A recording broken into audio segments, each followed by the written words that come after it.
The cereal aisle Stay with smelled me, like Mama! sugar and grease, and too many people standing too close together. Saturday afternoon in the Ridgewood Galleria, and the food court was a wall of noise. Trays sliding across counters, ice rattling in oversized cups, laughter stacking on top of arguments, children screaming over the hum of fluorescent lights that never quite buzzed in rhythm. 200 people moved through that space in any given hour, each one convinced they were the center of the story. None of them were. Royce Callahan walked through the crowd the way a river cuts through rock. Slow, deliberate, unbothered. He wore a leather vest, faded black patches, stitched across the back in thread that had seen decades of sun and rain and highway wind.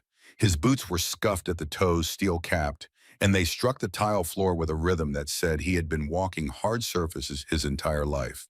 58 years old, broad-shouldered, a jaw that looked like it had been carved out of something stubborn. The kind of man people noticed without realizing they were noticing, the kind they gave space to without being asked. He had come to the mall for a battery, a watch battery, the kind of errand that takes 10 minutes if you know where you're going and 40 if you don't. He didn't know where he was going. He hadn't been inside a mall in 3 years, maybe more. The lights bothered him. The noise made his chest feel tight. But he needed the battery because the watch had been his son's and the watch had stopped, and Royce could not bear for one more thing connected to Derek to stop. He reached the edge of the food court and paused, not because he wanted to. His body paused for him. His left hand drifted to his chest, fingers pressing lightly against the leather, almost curious the way you press a bruise to see if it still hurts. Something moved wrong inside him. Not pain exactly, pressure. Like a fist closing slowly around something it had no business holding. He took one more step, then his knees gave out. The sound his body made when it hit the tile was not loud enough for what it meant. It was a dull, wet thud, the sound of something heavy going down without resistance. His shoulder struck first, then his hip, and his head rolled to the side cheek, pressed against the cold floor, eyes open but already drifting. Around him, the world did what the world always does when something terrible happens in a public place. It froze. 200 people in that food court, and for 3 full seconds, not a single one of them moved. Not the woman holding her smoothie 6 feet away, her straw still between her lips. Not the teenager who had been filming a video of himself eating a cinnamon roll. Not the security guard near the East Corridor, radio already in hand, finger hovering over a button he suddenly couldn't find. Nobody moved. Nobody spoke. Nobody breathed in a way that mattered. This is the part of the story people don't like hearing. Not because it's cruel, but because it's true. When crisis erupts in a crowd, the human brain does something deeply irrational. It waits. It looks around for permission, for a signal, for someone else to move first so that moving becomes safe. Psychologists call it the bystander effect. In real life, it just looks like a circle of people standing over a dying man, holding phones they haven't decided whether to use for calling 911 or recording a video. Royce Callahan's lips were turning blue. Not all at once. The color drained from the edges, first a slow bruising that crept inward like frost on glass. His chest was still. His eyes were open, but they weren't seeing the ceiling. They were seeing something further away, something none of the people standing around him could follow. 10 seconds passed. 15. At 20 seconds without oxygen, the brain begins to notice. At 60 seconds, damage begins. Irreversible damage. The kind that turns a man who once rebuilt motorcycle engines with his bare hands into someone who can't remember his own name. The clock was running. A woman gasped and covered her mouth. A man fumbled for his phone and held it up, hands shaking, unsure whether to dial or point the camera down. A child tugged at his mother's sleeve and asked why the man was sleeping on the floor, and the mother pulled him back and turned his face away, shielding him from something she herself couldn't look at directly. The circle around Royce widened. That's what fear does. It pushes people outward, away from the thing they know they should move toward. The space between Royce Callahan and the rest of the world grew by inches, and each inch was a second he didn't have. His chest hitched once, a small involuntary movement like a car engine trying to turn over on a dead battery. Then it stilled again. His fingers twitched against the tile, then went slack. He was leaving, not slowly, not the way people leave in movies with final words and dramatic music and someone holding their hand. He was leaving the way most people actually leave. Quietly on a dirty floor surrounded by strangers who would think about this moment for weeks and do nothing about it for the rest of their lives. But there was someone else in that food court, someone no one had noticed, someone who had spent 6 months learning how to exist in the space between seen and unseen, and who carried inside her chest a piece of knowledge so specific, so precisely taught, that it was about to become the only thing that mattered in this entire building. She was standing near the pretzel stand 30 feet away counting coins in her palm. Her name was Ren Maddox, 19 years old, though you wouldn't know it from looking at her. The streets had added years to her face, sharpened her cheekbones, hollowed her eyes. Her hair was pulled back in a knot that hadn't been washed in 4 days. Her shoes were gone, had been gone for a week now, stolen from beside her while she slept in the parking garage stairwell on the 3rd level. She wore jeans that didn't fit right and a flannel shirt buttoned to the collar, despite the heat of the food court, because when you are a young woman living in the margins, you learn to make yourself as small and shapeless as possible. 6 months she had lived inside the Ridgewood Galleria, not as a customer, not as an employee, as a ghost. She slept in stairwells. She washed her face in public restrooms with cold water and hand soap from the dispensers, and she dried her hands on her shirt when the paper towel holders were empty. She ate what she could find. Discarded fries from trays left on tables. Half-eaten sandwiches dropped into garbage cans that she checked before the cleaning crew could empty them. Sometimes the woman who cleaned the food court would leave a wrapped sandwich on the edge of a trash can, placed too carefully to be accidental. Ren never acknowledged it. The woman never looked at her when she did it. That was the agreement. Kindness, but only the kind that doesn't ask for eye contact. By noon on this particular Saturday, more than 200 people had walked past Ren Maddox without seeing her. They stepped around her when she stood too still. They looked through her when she stood in line. They flinched when she moved too fast. She had learned the architecture of invisibility, how to stand near a pillar and become part of it, how to move through a crowd at exactly the speed that makes you background noise, how to fold herself into the gaps between people who had somewhere to be. Being invisible kept her alive. A young woman alone, no phone, no ID, no address. Visibility meant questions.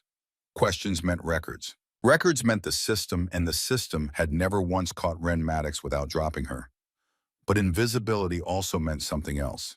It meant that when everyone else in that food court was frozen, locked inside the paralysis of watching and waiting and hoping someone else would act, no one was watching Ren. No one was expecting anything from her. No one had any reason to believe the barefoot girl near the pretzel stand had any business kneeling beside a dying man, which is exactly why she could.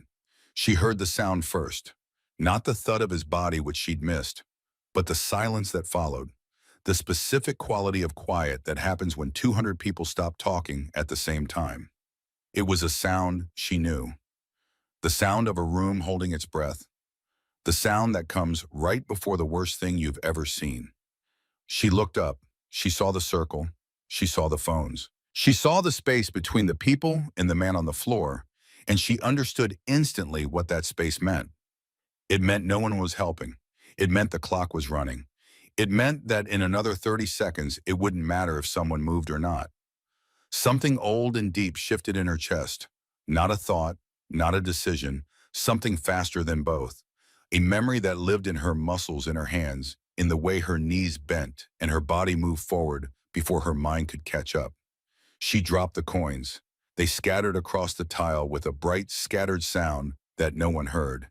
And she ran, bare feet slapping against cold tile, each step sharp and immediate, the floor biting at her soles, and the sting of it did something unexpected. It kept her present.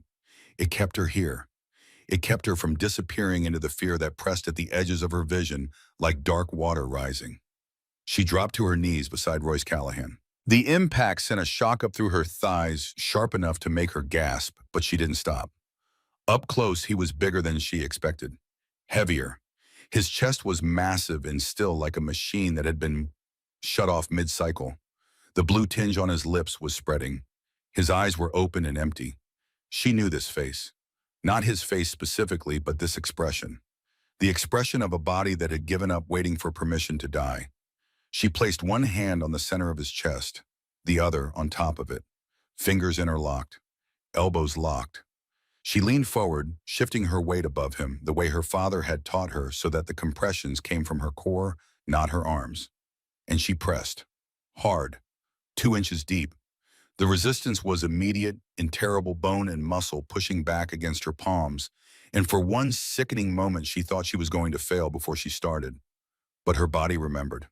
Her hands remembered. The rhythm found her the way a song finds you when you haven't heard it in years, but never really forgot.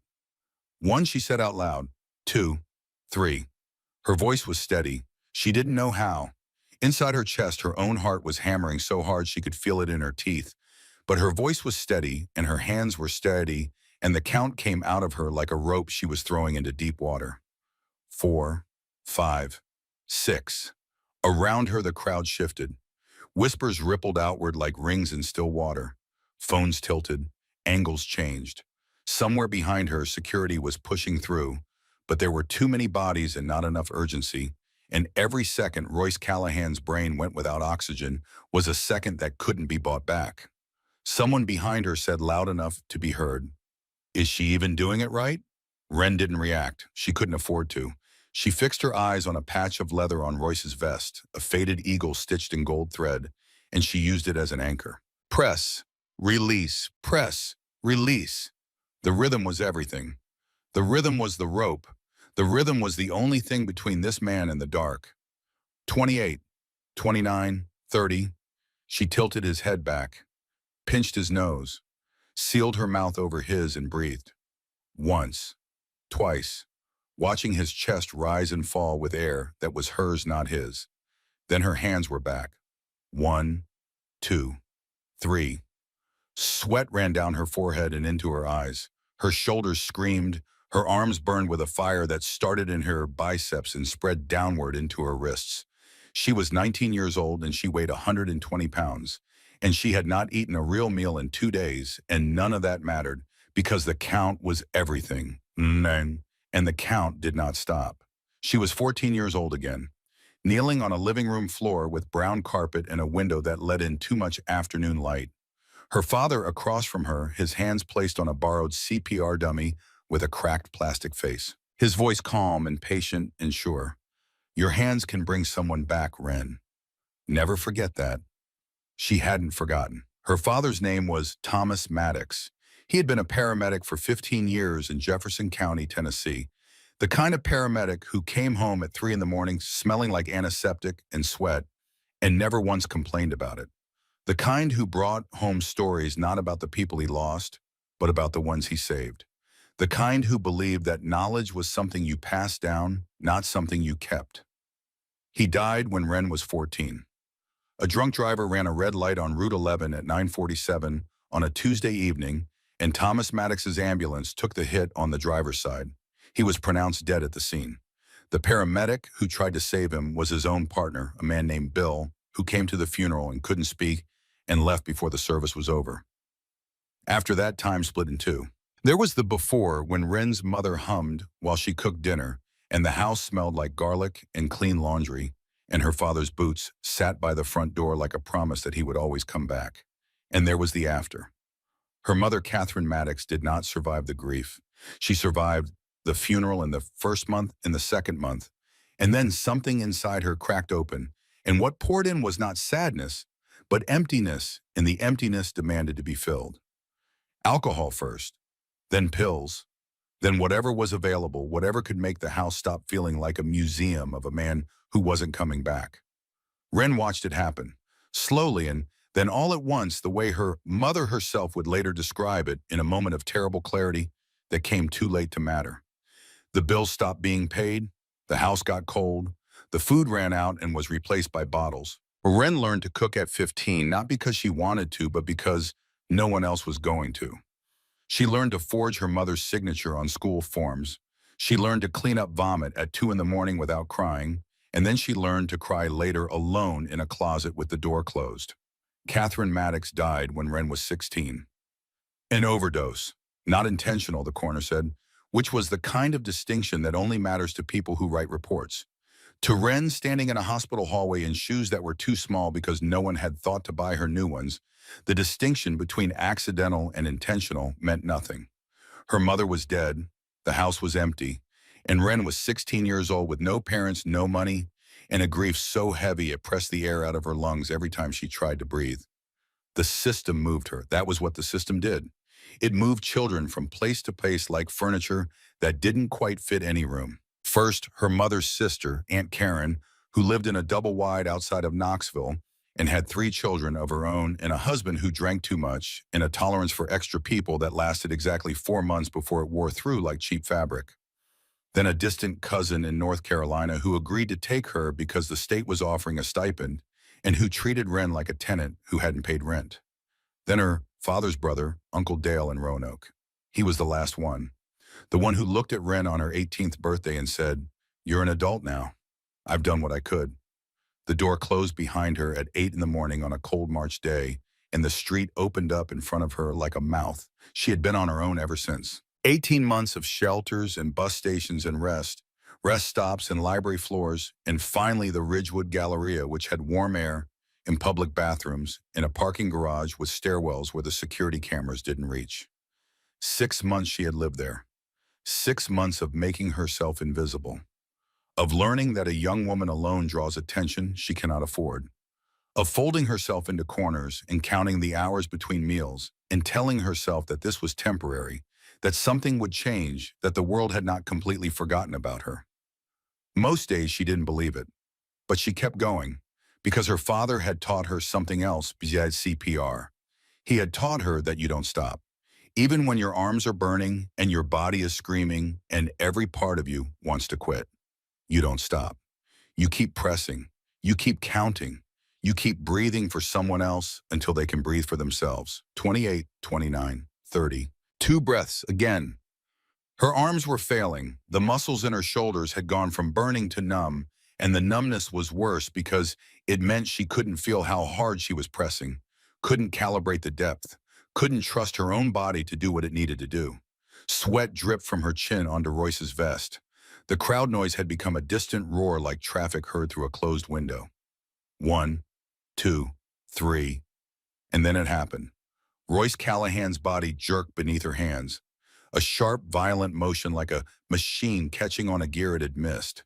His chest convulsed once, and a sound tore out of him that was barely human, a ragged, guttural gasp that sounded like air being ripped from a place it had already abandoned. His eyes widened, unfocused, willed, terrified. His hands clawed at the tile. His chest heaved once, twice, and on the third time his lungs caught, and the breath that came out of him was wet and awful and beautiful. The crowd made a sound, a collective intake of breath, 200 people remembering how to breathe at the same time. Someone clapped, someone sobbed, someone said, "Oh my God," in a voice that cracked on every syllable. Wren froze just for a moment, half a second, long enough to watch the color begin to return to his lips, to see his chest rise and fall on its own, to confirm that the thing she had been fighting for was real and not a hallucination born of exhaustion and desperation. Then hands were on her shoulders, voices beside her, close professional already taking over. Paramedics dropped into position with the practiced efficiency of people who do this for a living. Oxygen mask, monitors, commands fired in short clip bursts that Wren recognized from a childhood spent listening to her father talk about his shifts. Royce was lifted onto a gurney, straps pulled tight, wheels locking and unlocking as they turned toward the exit. The crowd parted and the paramedics moved through the gap like water through a broken dam, fast and focused and already looking ahead. And Wren stood up.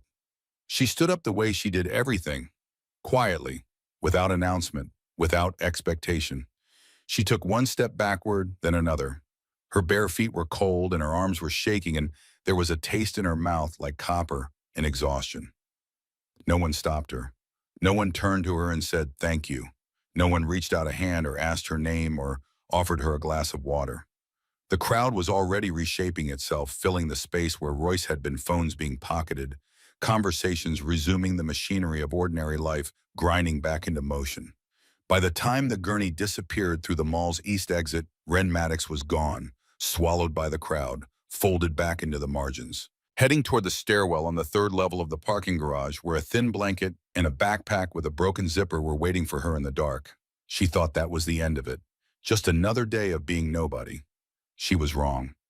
Royce Callahan woke to the sound of machines, not the steady background hum of equipment at rest, but the sharp, insistent beeping of monitors that wanted his attention. His eyes opened slowly, then closed again. The light was too white. The air smelled like plastic and antiseptic. His body felt like it had been disassembled and put back together by someone working from memory.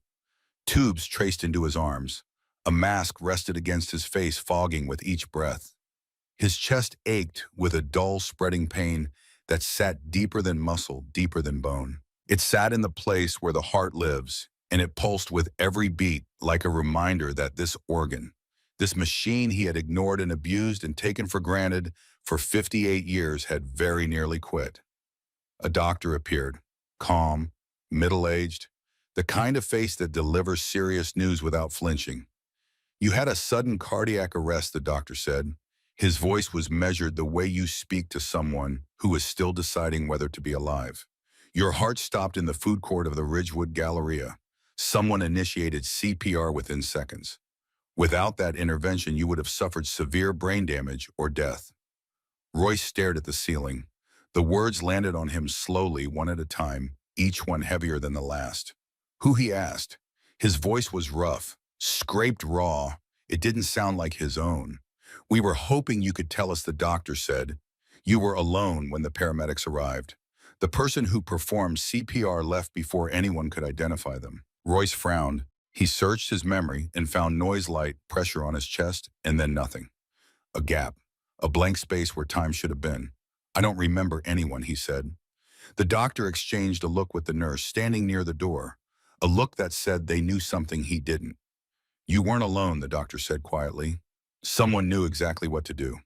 Later that evening, when Royce was strong enough to sit up without the room spinning, a hospital security officer wheeled in a small monitor on a metal cart. Mall footage. Overhead angle grainy, time-stamped in the corner. The image was distant, but the scene was unmistakable. The food court, the crowd, the circle of hesitation, and then from the edge of the frame, a figure moved. Small, fast, barefoot. Verified. The figure crossed the distance in seconds, dropping to their knees beside the body on the floor with a precision that didn't match their appearance. The angle was poor, but the movements were clear. Hands placed on the chest, elbows locked. Compressions beginning, immediately rhythmic, deliberate, relentless. Royce leaned forward. The ache in his chest pulled tight, but he didn't stop. He watched the figure on the screen press down again and again, shoulders pumping, head bowed, jaw clenched with an intensity that was visible even through the grainy footage. The compressions continued. 30, 2 breaths, 30 more. The crowd around them stood motionless, a ring of witnesses doing nothing. Then the body on the floor jerked. The figure on the screen paused, leaned back and watched. Paramedics entered the frame from the right. The figure stood up and walked away. Walked away barefoot into the crowd and disappeared from the frame without looking back. Royce stared at the paused image. The figure was frozen mid-step, half-turned from the camera. A girl, young, thin shoulders, hair pulled back, no shoes, a backpack hanging from one shoulder. She was already gone when the paramedics turned around. The security officer said, "No one got her name. A few people said they thought she might be homeless. She'd been seen around the mall before, but nobody knows who she is." Royce didn't take his eyes off the screen. The image blurred slightly, and he realized his eyes were wet. Not from the pain in his chest, from something else, something he hadn't felt in 4 years. Not since the phone call, not since Derek. Derek Callahan had been 22 years old. He had his mother's eyes and his father's stubbornness and a laugh that could fill a garage. He rode a Harley Sportster he'd rebuilt himself in his father's shop, every bolt tightened by his own hands. He was going to take over the business someday. That was the plan. That was always the plan. The accident happened on a Saturday. A wet road, a curve taken too fast, a guardrail that didn't hold. Derek was pronounced dead before the helicopter could land. Royce was 40 minutes away, working under a bike in the shop radio, playing completely unaware that the world was ending. After that, everything stopped. Royce's wife had left years before, unable to survive the combination of his stubbornness and his devotion to the club. Derek had been the only thing that remained. The only evidence that Royce Callahan's life had produced something worth keeping. And when Derek died, the purpose went with him. Royce stepped down as president of the Iron Wolves, the motorcycle club he had led for 12 years. He stopped riding. He stopped eating properly. He stopped going to the doctor because the doctor would tell him his heart was failing and he didn't care enough to hear it. The shop survived on momentum, on reputation, on the loyalty of customers who had been coming for 20 years. But Royce ran it the way a man runs a clock that's winding down, going through the motions, waiting for the spring to give out. He had been waiting for 4 years, and now lying in a hospital bed with tubes in his arms and a second chance he hadn't asked for, he was staring at a frozen image of a barefoot girl who had given him that chance without knowing anything about him, without knowing about Derek, without knowing about the shop or the club or the years of slow surrender. She had dropped to her knees and pressed her hands against his chest and counted out loud while 100 people stood and watched, and then she had walked away without a word. "Find her," Royce said. The security officer hesitated. "Sir, she appears to be homeless. No shoes, no identification. She left before anyone could speak to her. We don't have a name, a phone number, anything." Royce turned his head and looked at the man with eyes that had spent 20 years leading men who feared nothing. "Find her anyway." The search began that night. Royce Callahan had spent 2 decades in a world where loyalty was currency and silence was a virtue. The Iron Wolves were not a large club, but they were tight, and the men who wore the patch understood that when a brother asked for something, you didn't question it. You moved. Word went out through the channels Royce still had, phone calls made from hospital beds, text messages sent to numbers that hadn't been dialed in years. Brothers who had respected his silence for 4 years suddenly heard his voice again, and the voice said one thing: "I need to find someone." They moved, mud and leather and patches, in hoodies and ball caps and plain clothes, walking through neighborhoods, standing on corners, asking questions in voices that were quieter than people expected. They showed the screenshot from the security footage, a blurry image of a barefoot girl kneeling on a tile floor. "Have you seen her? Have you seen this girl?" Most people shrugged. Some said maybe. A few said they thought they'd seen someone like that near the mall, near the bus station, near the overpass on Route 9. None of it led anywhere. The video spread. "I am." Someone posted the security footage online with a caption that read, "Does anyone know the barefoot angel?" The clip was 11 seconds long. It showed the girl dropping to her knees, beginning compressions, and then standing up and walking away. 11 seconds that contained more courage than most people demonstrate in a lifetime. Local news picked it up first, then regional, then the networks. The footage played on a loop while anchors talked about heroes and good Samaritans and the bystander effect, and how one person's actions can mean the difference between life and death. They used phrases like miracle and angel and ordinary hero, and they showed the blurry screenshot again and again, the barefoot girl frozen mid-compression, her face turned just enough from the camera to remain anonymous. The story grew legs, and Ren saw it. She was standing in the electronics store on the second level, the one with the wall of televisions mounted in a perfect grid. She went there sometimes in the late afternoons when the staff was busy and the store was crowded enough that one more body didn't register. The heat from the screens warmed her face. The sound was turned low and she usually didn't pay attention to what was playing. But this time something caught her eye. A food court, a crowd, a tile floor she recognized, and then a figure she recognized more because it was her. Blurry, hunched, unmistakable. Her hands on a stranger's chest, her bare feet on the tile, her hair falling from its knot, the count visible in the rhythm of her shoulders even through the grainy footage. Her stomach dropped. The headline at the bottom of the screen read, "Search continues for barefoot angel who saved biker's life." The man had lived. She could see that in the graphics that followed. A photograph of Royce Callahan sitting up in a hospital bed looking directly into the camera with an expression that said he was not finished yet. Below it a phone number, a tip line. "If you have any information about the identity of the young woman in this footage, please call." For one moment, standing in the blue glow of 30 television screens, Ren felt something she hadn't felt in months: pride. A small, warm thing flickering in her chest like a match struck in a dark room.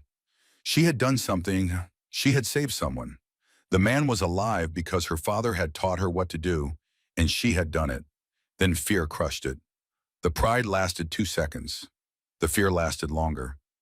Because Ren Maddox had outstanding warrants, loitering, trespassing, unpaid fines from tickets she had received for sleeping in places where sleeping was not allowed.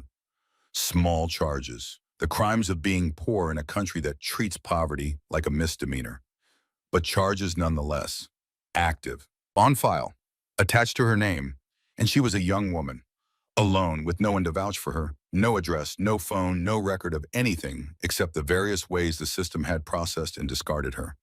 Attention did not lead to help for people like Ren. Attention led to questions. Questions led to databases.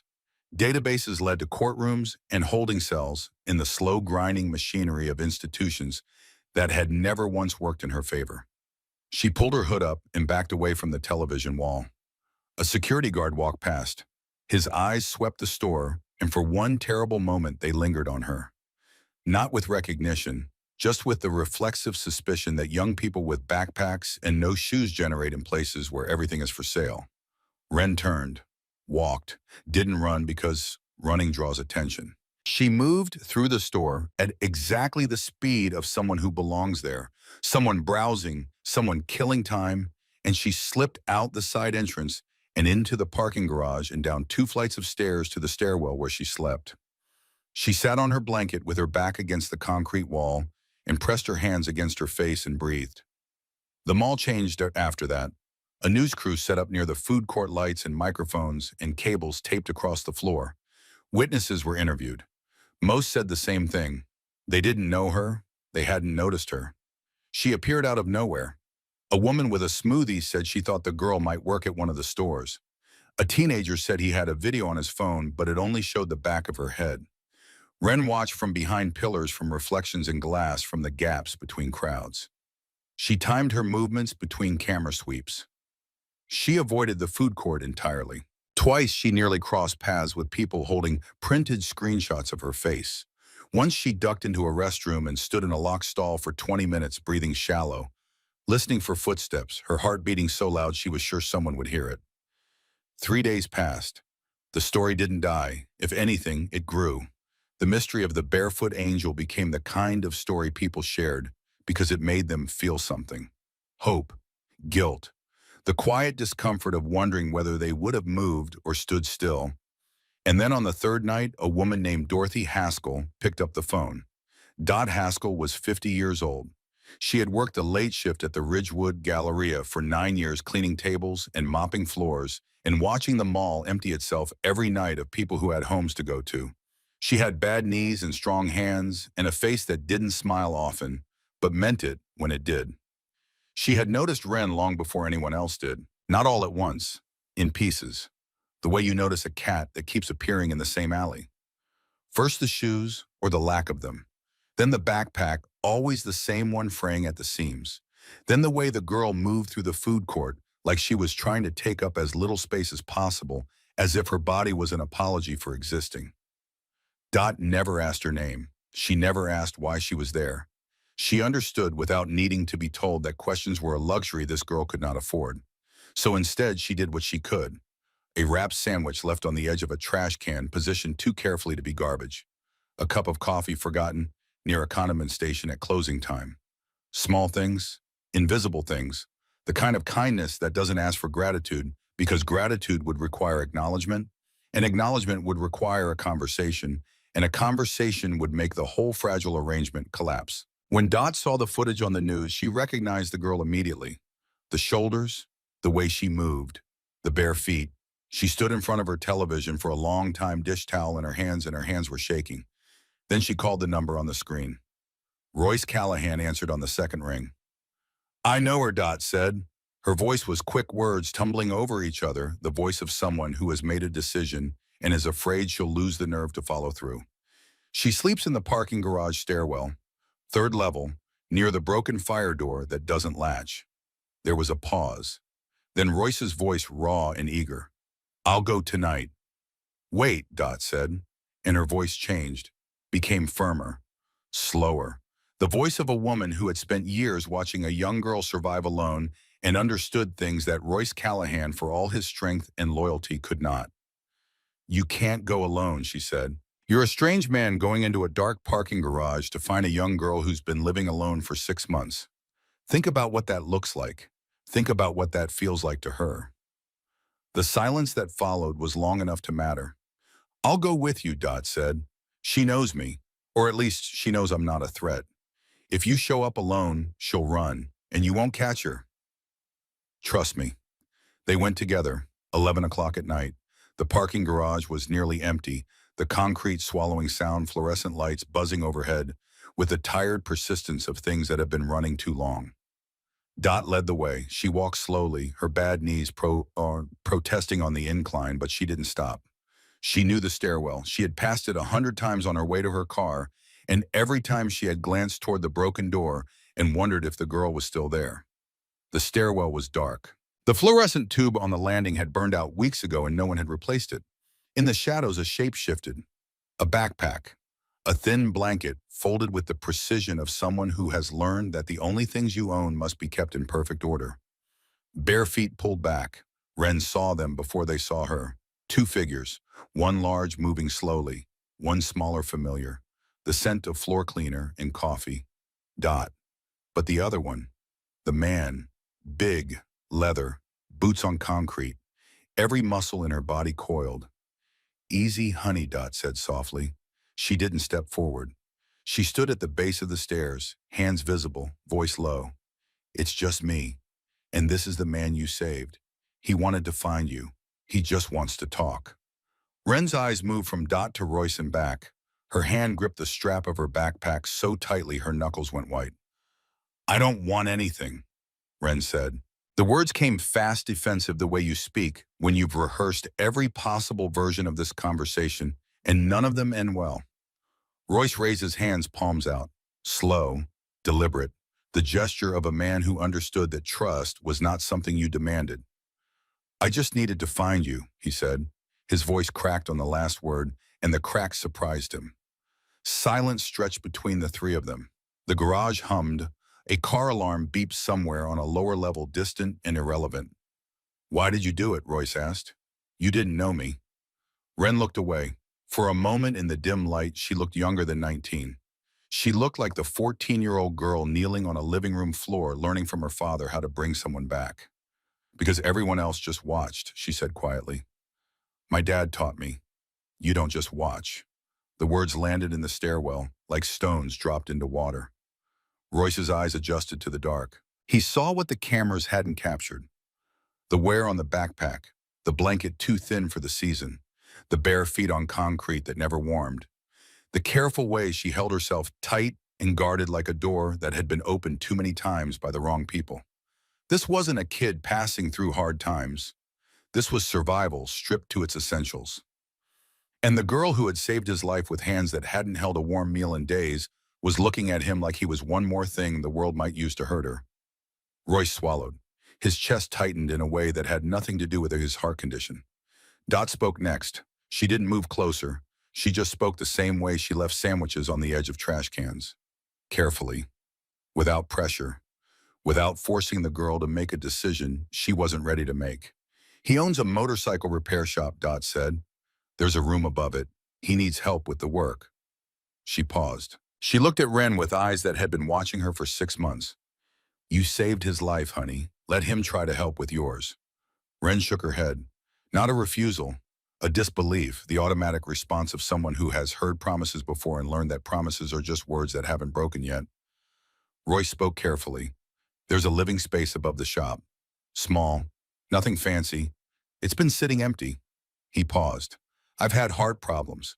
Can't do 12-hour days under a bike anymore. Work's been piling up. I could use the help. And you could use a place to sleep. He looked at her bare feet, then back at her face. No strings, he said. No questions about your past. I don't need explanations. If you want, I can teach you the trade. And maybe you could get your GED. Think about what comes next. Wren laughed once, short and sharp like a blade being drawn. A sound that had no humor in it, only the armored reflex of someone bracing for disappointment. Why would you do this? She asked.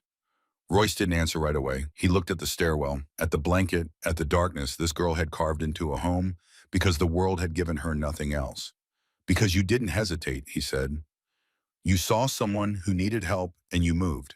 That's rare. That's worth everything. Ren looked at Dot. Dot didn't nod, didn't push, just stood there, present the only person in 6 months who had consistently been kind without asking for anything in return. If I do this, Ren said slowly, you have Dot's number and she has mine. If anything happens, if anything goes wrong, done, Royce said. Dot nodded. Already done, honey. Ren stood there for a long time. She looked at the stairwell behind her, the blanket, the backpack, the concrete walls that had kept her alive but had never let her live. She thought about her father's hands guiding hers years ago on a living room floor that no longer existed. She thought about the man on the tile whose chest had risen under her palms. She thought about the sound of his first breath, ragged and desperate and alive. What if I mess it up? She asked. The question was barely a whisper. Then we deal with it together, Royce said. Ren nodded once, small, careful, the nod of someone who has been burned too many times to trust the flame, but is cold enough to treat him. I'll try, she said. She picked up her backpack. She folded her blanket. She followed them out of the stairwell and into the garage and through the exit doors and into the night air, which was cool and smelled like rain and tasted like something she hadn't felt in a very long time. Something that might, if she was very careful, turn out to be the beginning. The first morning, Ren didn't come downstairs. Royce stood at the base of the staircase with 2 cups of coffee, one black, one with enough sugar to make a dentist wince, and he listened. Above him, the small apartment was silent. Not the silence of sleep, the silence of someone lying very still, deciding whether or not the world on the other side of the door was worth opening up to. He set her cup on the 3rd step and went to the shop. By the time she appeared, the coffee was cold. She stood in the doorway between the staircase and the garage, backpack on one shoulder, blanket folded under her arm, as if she might need to leave at any moment. Her eyes scanned the space the way prey animals scan open ground. Exits first, then threats, then everything else. Royce was under a Harley Road King, only his boots visible. He didn't look up. There's cereal in the cabinet above the sink, he said. Bowls are to the left. Milk's in the fridge if it hasn't turned. He said it the way you say pass the salt. No weight, no expectation. Just information offered to a person who could take it or leave it. Ren stood there for 11 seconds. Then she set her backpack on the floor near the door, walked to the small kitchen at the back of the shop and poured herself a bowl of cereal. She ate standing up, her back to the wall facing the exit. That was day 1. The first 30 days did not feel like a rescue. They felt like 2 people circling each other in a space that was too small for strangers and too new for trust. Ren slept on the floor of the apartment above the shop for the first 9 nights. The bed was there, a twin mattress with clean sheets that Royce had put on the day before, and she couldn't use it. The softness felt wrong. The stillness felt wrong. Her body, which had spent 6 months calibrating itself to concrete and cold, and the constant vigilance of sleeping in places where sleep was dangerous, refused to surrender to comfort. She woke at every sound. The creak of the building settling, the distant rumble of a truck on the highway, the tick of the radiator cycling on and off. Each noise triggered the same response, a jolt of adrenaline, a tightening of every muscle, a split second where she was already calculating the fastest route to the door before her conscious mind could remind her that she was safe. Safe. The word felt foreign. She turned it over in her mind, the way you turn over a coin you found on the street, examining it for defects, waiting for it to reveal itself as counterfeit. Royce didn't push. That was the thing about him that took the longest to understand. He had spent 20 years leading men who respected strength and directness, and yet with Ren, he moved with a patience that seemed to come from somewhere deeper than personality. He left space, literal space. He kept the shop door open during the day so she never felt trapped. He announced himself when he came up the stairs, a deliberate clearing of the throat, or a knock on the door frame that said, I'm here, but I'm not coming in unless you want me to. Mornings began with coffee. For the first 2 weeks, they drank it on opposite sides of the counter. The distance between them measured not in feet, but in years of damage and distrust. Royce read a motorcycle magazine. Ren stared at a spot on the wall. Neither of them spoke much. The silence was not hostile. It was cautious, the silence of 2 animals sharing a watering hole each aware of the other, each waiting to see what the other would do. The first lesson came on day 4. Royce walked her through an oil change on a 2004 Softail. Nothing glamorous, nothing complicated, just the fundamental act of draining what was old and replacing it with what was new. He showed her once, then he stepped back and let her do it. Ren's hands were steady, not the forced steadiness of someone trying to appear calm, but the natural steadiness of hands that had been trained to work under pressure. She drained the oil, replaced the filter, refilled the reservoir. She didn't rush. She checked the level twice. When she was done, she wiped her hands on a rag and looked at Royce with an expression that was part question, part defiance. "Good," he said. "Tomorrow we'll do brakes." He turned away before she could see the look on his face, but she saw it anyway, reflected in the chrome of the bike beside her. Something that might have been recognition, something that might have been pain. The lessons built on each other the way bricks build a wall. Oil changes became brake pads. Brake pads became tire replacements. Tire replacements became chain adjustments. And chain adjustments became the beginning of something Ren hadn't felt since her father was alive. Competence. The specific grounding satisfaction of knowing how to do something well. Royce taught the way Thomas Maddox had taught, not by lecturing, but by showing. He placed tools in her hands and let her feel the resistance of a bolt that was too tight. He had her listen to engines, eyes closed, ears tuned to the frequencies that told the story of what was happening inside. "This one's running rich," he'd say. "Hear it, that hesitation in the idle?"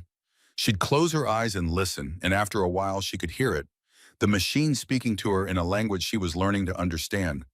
By the 3rd week, Ren was handling minor repairs on her own. Her work was meticulous. Where Royce had the speed of 30 years of muscle memory, Ren had something else. Precision born from the knowledge that everything she had could be taken away. Every bolt she tightened was tightened correctly because she couldn't afford for it not to be. Every part she replaced was double-checked because she had spent too long in a world where one wrong move meant losing everything. Customers noticed. At first they were surprised. A young woman in a mechanic's bay grease on her forearms, a wrench in her hand crawling under bikes that weighed 3 times what she did. A few asked questions that were more about doubt than curiosity. "She knows what she's doing. Is she, qualified?" Royce answered the same way every time. "She's better than I was at her age, and I was pretty damn good." The doubt faded, not because Royce said so, but because the work spoke for itself. Bikes came back running cleaner, jobs were finished on time. The young woman at Callahan's shop treated every machine like it mattered because she understood something most mechanics learned only after years in the trade. A motorcycle wasn't just metal and gasoline. It was someone's freedom, someone's escape, someone's Sunday morning on the back roads with the wind in their face and the world falling away behind them. She understood that because she had spent 19 years without freedom of her own. Dorothy Haskell came by on a Thursday evening 3 weeks in carrying a casserole dish and the particular expression of a woman who was checking on something she cared about without wanting to make a fuss about it. She set the casserole on the workbench, surveyed the shop with the practiced eye of someone who notices everything, and then looked at Ren. "You eating?" Ren nodded, sleeping. "Getting there." Dot studied her for a moment. Then she pulled up a stool and sat down and started talking about the mall, about the new pretzel franchise that had replaced the old one and how the pretzels weren't as good, about the leak in the food court ceiling that maintenance kept promising to fix, about the security guard on the 2nd level who had started bringing his dog to work, a beagle named Captain, that slept behind the information desk. She talked about ordinary things in an ordinary voice, and the ordinariness of it settled over Ren like a blanket that wasn't too heavy and wasn't too thin.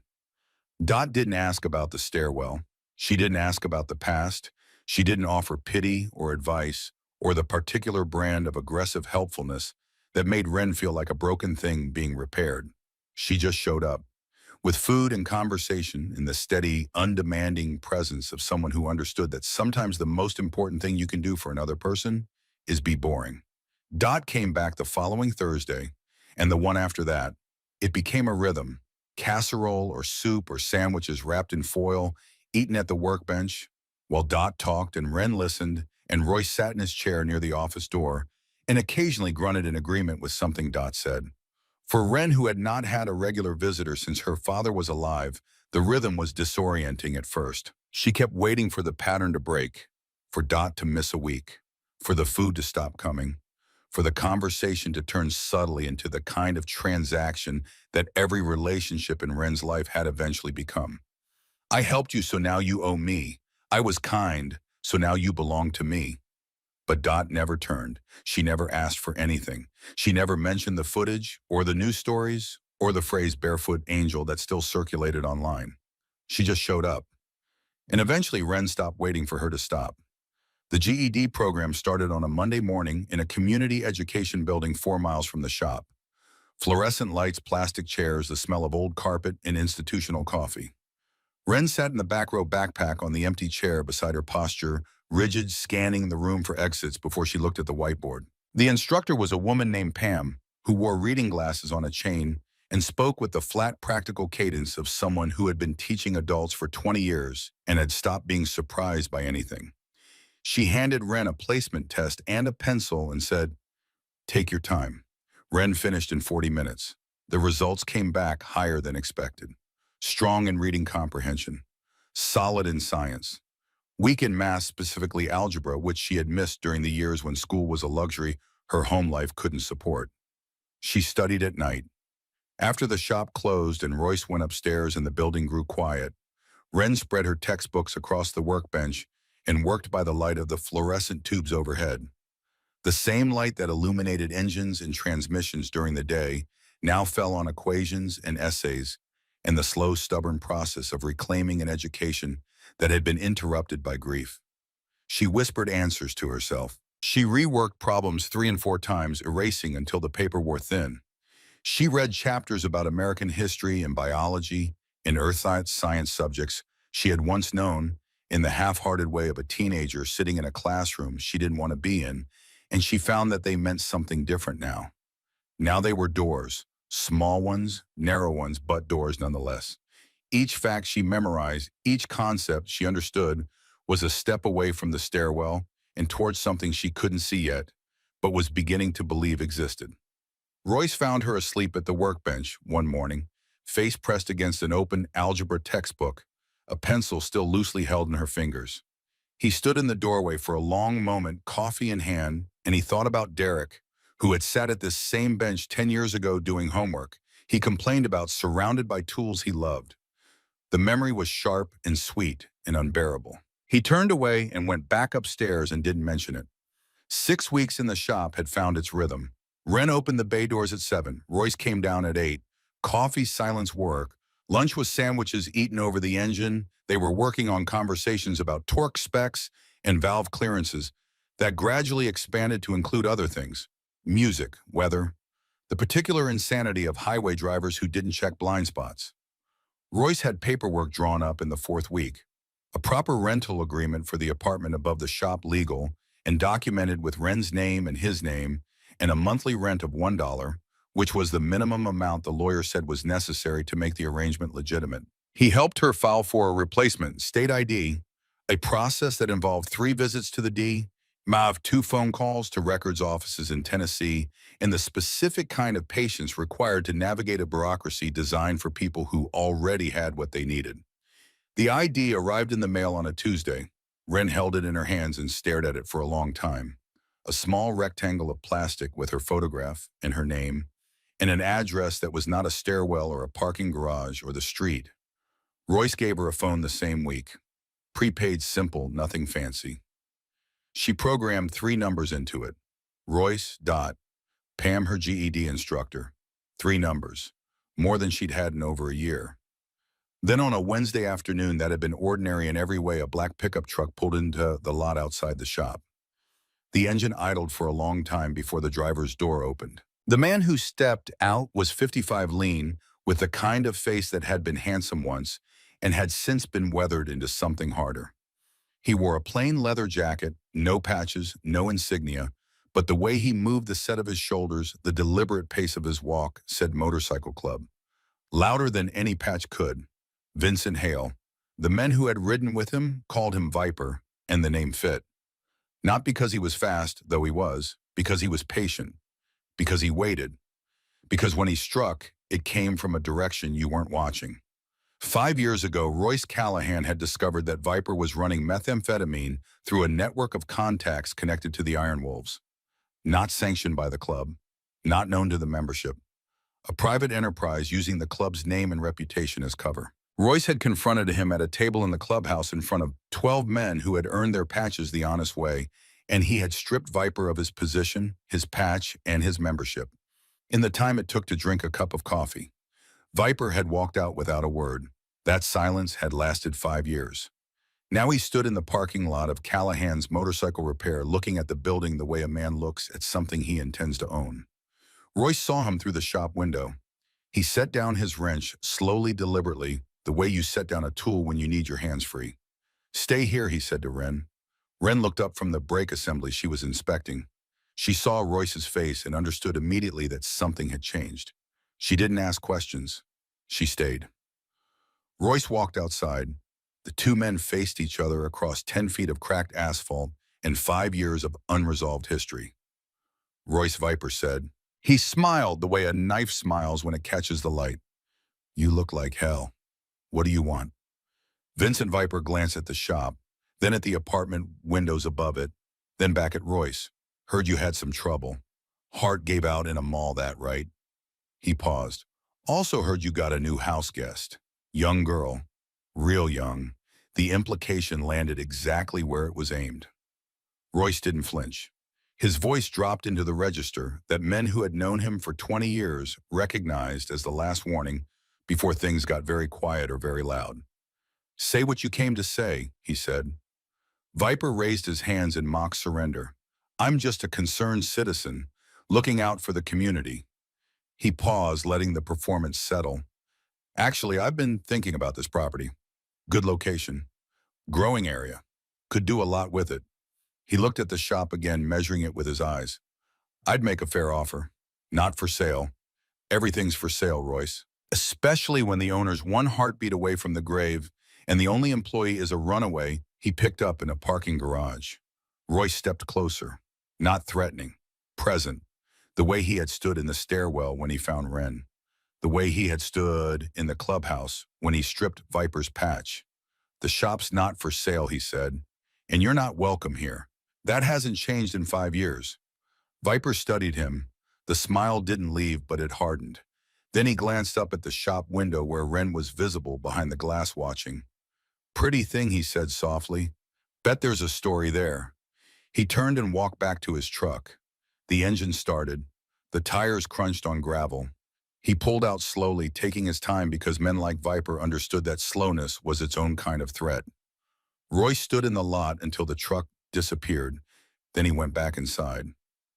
"Who was that?" Wren asked. "Nobody," Royce said. But Wren had spent 6 months reading people the way other people read signs. She could see the tension in his jaw, the way his hands weren't quite steady, the particular quality of anger that lives in a man who has been threatened, not with violence but with patience. She didn't press, but she didn't forget. 2 weeks later, the internet turned. It started with a post on a local community page.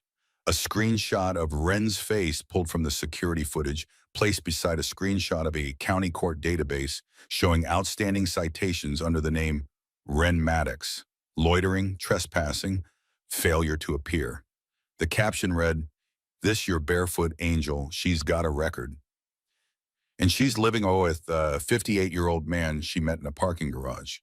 Anyone else think this smells wrong? The post was anonymous. The account had been created 3 days earlier. It had no other activity. It didn't matter. The algorithm did what algorithms do. It found the people most likely to react and put the post in front of them. Within 48 hours, it had been shared over 400 times. Comments accumulated like debris after a flood. Some were sympathetic, most were not. "She's a con artist. Probably planned the whole thing. Who lives in a mall for 6 months? That's not homeless. That's crazy. The old guy should know better. What kind of man takes in a teenage girl he doesn't know?" And the word that appeared again and again, repeated with the confidence of people who had never met either of them: fraud. Wren saw the post on her phone at 10 o'clock on a Friday night, sitting at the workbench with her algebra textbook open and a half-eaten sandwich beside her. She read the first comment, then the second, then the 10th. Her face didn't change. That was something the streets had given her. The ability to absorb impact without showing it. But inside, something old and heavy shifted. The familiar weight of being judged by people who didn't know her, of being reduced to a category, a headline, a collection of assumptions stacked so high that the actual person underneath became invisible. She closed the phone and put it face down on the bench. She stared at the wall. Then she stood up and walked to the window and looked out at the parking lot, which was dark and empty and quiet, in the way that parking lots are quiet at night. And she thought about the stairwell in the Ridgewood Galleria, which was also dark and empty and quiet, and which had never asked her to justify her existence.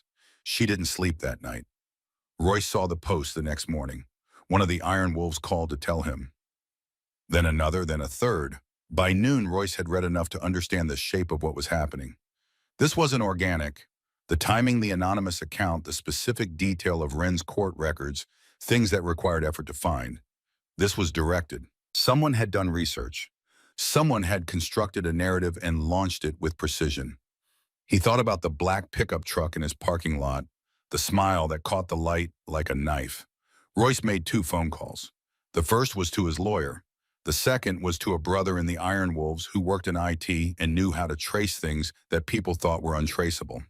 The connection to Leland Price surfaced within a week. Price, the operations manager at the Ridgewood Galleria, had accessed the mall's internal incident reports the day after Viper's visit to the shop. Reports that included Wren's description, her approximate location within the mall, and a security notation from 8 months prior when she had been identified as a person of interest for repeated presence without purchases. Price had passed this information to someone. Phone records showed calls between Price and a number registered to a prepaid phone purchased at a gas station on Route 9, the same gas station that sat 3 miles from Vincent Hale's apartment. Royce didn't share this with Wren. Not yet. She had enough weight on her shoulders. He filed the information with his lawyer and waited because Royce Callahan understood something about men like Viper. They didn't stop. They escalated. And when they escalated, they made mistakes. The escalation came on a Tuesday, 6:15 in the morning. The sun wasn't up yet. The shop was dark. Wren was upstairs asleep on the bed now, not the floor, though she still kept her shoes beside it and her backpack within arm's reach. The knock was sharp, official, the kind of knock that comes from a fist trained to announce authority. Royce opened the door in a flannel shirt and jeans, coffee not yet made, the exhaustion of a man who no longer slept soundly visible in the lines around his eyes. 2 officers stood on the threshold. Behind them, a woman in plain clothes with a badge on her belt and reading glasses pushed up on her forehead. Lieutenant Sandra Marsh, Beauté County Sheriff's Department, 45 years old, sharp-featured, the kind of face that assessed situations the way a mechanic assesses engines, quickly, thoroughly, without sentiment. Mr. Callahan, Marsh said, "We've received a complaint regarding a person residing at this address. A welfare check has been requested." Royce's jaw tightened. "By whom?" "The complaint was filed through our anonymous tip line," Marsh said. She pulled a small notebook from her jacket. The caller expressed concern about a young woman living in what they described as, she read directly, an informal and potentially exploitative arrangement with an older male property owner. The words hit the morning air like stones. Royce felt the shape of it immediately. The careful language, the implication, the weapon disguised as concern. Someone had taken this most generous thing he had done in years and made it sound predatory. "She's my employee," Royce said. His voice was controlled, but the effort showed. "She lives in the apartment upstairs. She pays rent. There's a lease. We'd like to verify that," Marsh said, "and we'd like to speak with the young woman." There was a sound on the stairs. Both officers looked up. Marsh's eyes followed. Wren stood on the landing halfway down. She had heard the knock. She had heard the words. And every cell in her body was firing the same signal. Run. Run now. Run before they put you in a system that has never kept you safe. Run before questions become records, and records become handcuffs, and handcuffs become another room with a locked door and a stranger deciding your future. Her feet were bare. Her backpack was upstairs. The door was 15 feet away. She didn't run. She came down the stairs 1 step at a time. She stood beside Royce, shoulders straight, chin-level, hands at her sides. She looked at Lieutenant Marsh with eyes that were terrified and steady, At the same time, the eyes of someone who has decided to stand still, even though every survival instinct is screaming at her to move. "I'm Ren Maddox," she said. "I live here. I work here. No one is hurting me." Marsh studied her. The assessment was quick and thorough. She noted the clean clothes, the calloused hands, the body language that said fear but not abuse, the way Ren stood beside Royce, not behind him. "I understand," Marsh said. "We still need to verify your identification and run a standard background check." It's procedure. The background check was where it fell apart. Ren's name returned 2 outstanding citations. Loitering from 9 months ago when she had been found sleeping under an overpass in Roanoke. Trespassing from 7 months ago when a security guard at the Ridgewood Galleria had filed a report after finding her in a restricted area of the parking garage. Both charges had attached bench warrants for failure to appear.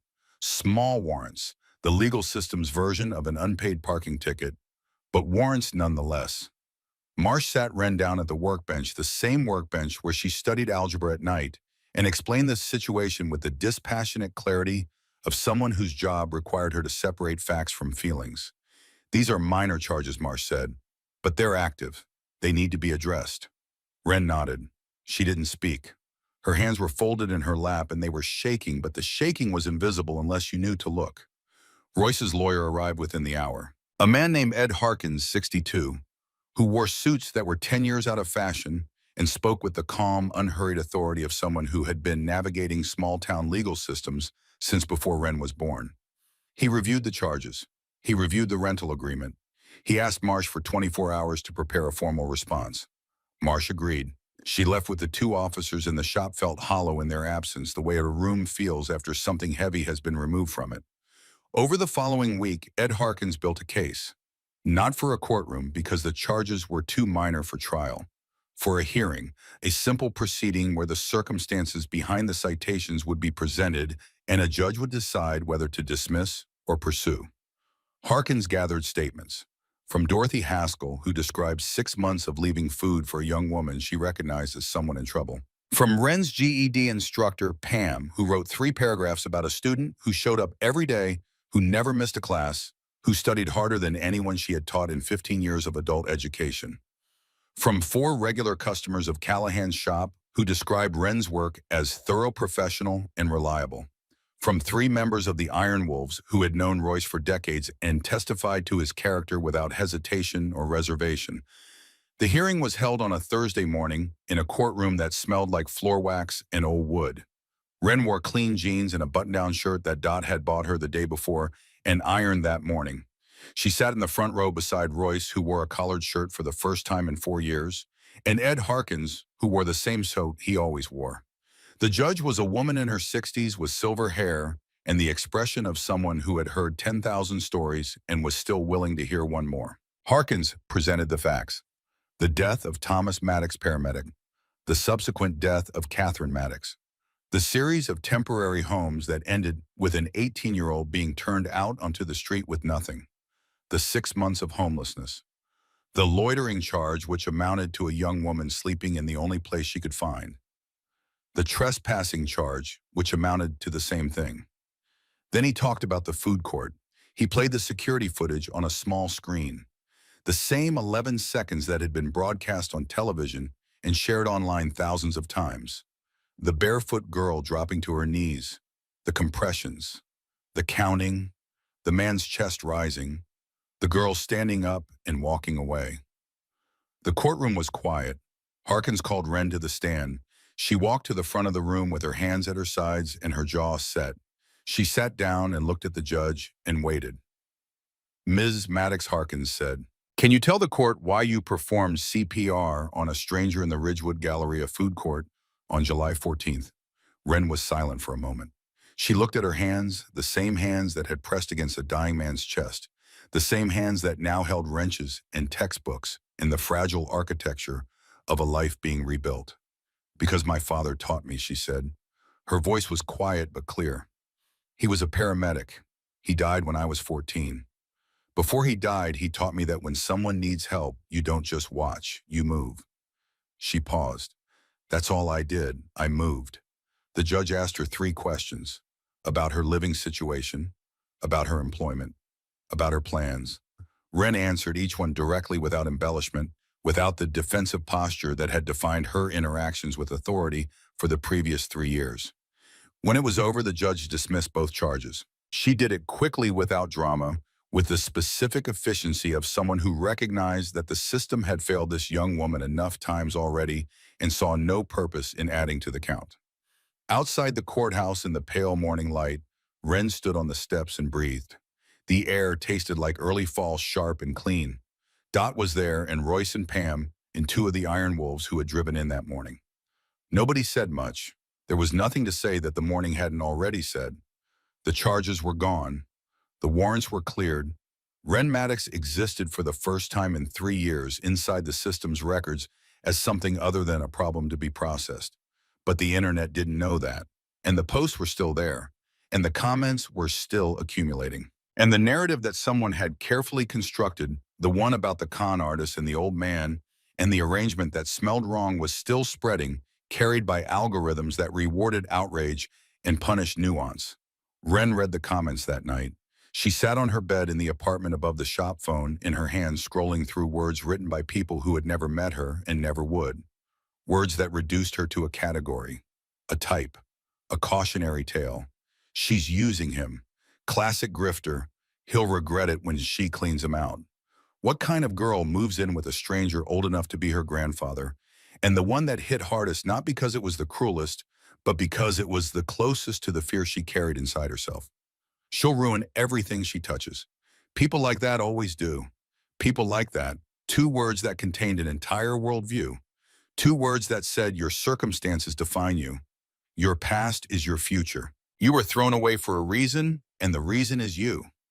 Wren set the phone down. She looked at the room, the bed she had finally learned to sleep in, the desk where her textbooks were stacked in the order she studied them, math on top because it was hardest, and she believed in starting with the hardest thing. The window that looked out over the parking lot where Royce's truck sat beside the garage. She pulled her backpack out from under the bed, the same backpack she had carried for 18 months, the same one she had carried into the stairwell and out of it and into this room that smelled like engine oil and possibility. She opened it and began to pack. Jeans, shirt, the blanket folded tight, her toothbrush, the small notebook where she kept her study notes. She moved quickly, efficiently, the practiced speed of someone who had packed to leave many times and knew exactly what she needed and what she could leave behind. She was at the door when she heard Royce on the stairs. He appeared on the landing, slowly the way he always did, announcing himself with the creak of the fourth step and the deliberate weight of his boots. He looked at her. He looked at the backpack on her shoulder. He looked at the door she was about to open. He didn't block her way. He didn't raise his voice. He leaned against the wall and crossed his arms and looked at her with the same expression he had worn in the parking garage stairwell the first night they met. Patient, present, unwilling to look away. "You going somewhere?" he asked. "I'm making things worse," Wren said. The words came out flat, rehearsed the way you deliver a line you've been practicing in your head for hours. The internet stuff, the kasut, the hearing, all of it's because of my swasume. If I leave, it stops. Royce was quiet for a moment. Then he shook his head. Not a dramatic shake, a small one. The kind that says, "I've heard the argument and I've rejected it." "Sit down," he said. Wren didn't sit. She stood with her hand on the doorknob and her feet pointed toward the exit, and every muscle in her body tense for departure. Royce looked at the floor. He was quiet for a long time. When he spoke, his voice had changed. Not softer exactly, deeper. The voice of a man reaching past his defenses into the place where the things he never talked about lived. "My son's name was Derek," he said. "He was 22. He had his mother's eyes and my stubborn streak, and he could rebuild a transmission faster than anyone I ever trained. He rode a Sportster he put together in this shop, every bolt, every wire. He was going to take over the business. That was the plan." He paused. His jaw worked. His eyes stayed on the floor. He died on a Saturday. Wet road, bad curve, guardrail that it didn't hold. I was standing right where you're standing when I got the call. I went down those stairs and got in my truck and drove to the hospital, and they told me he was gone. The silence that followed was not empty. It was full of 4 years of grief compressed into a space that couldn't hold it. "After that, I stopped," Royce said.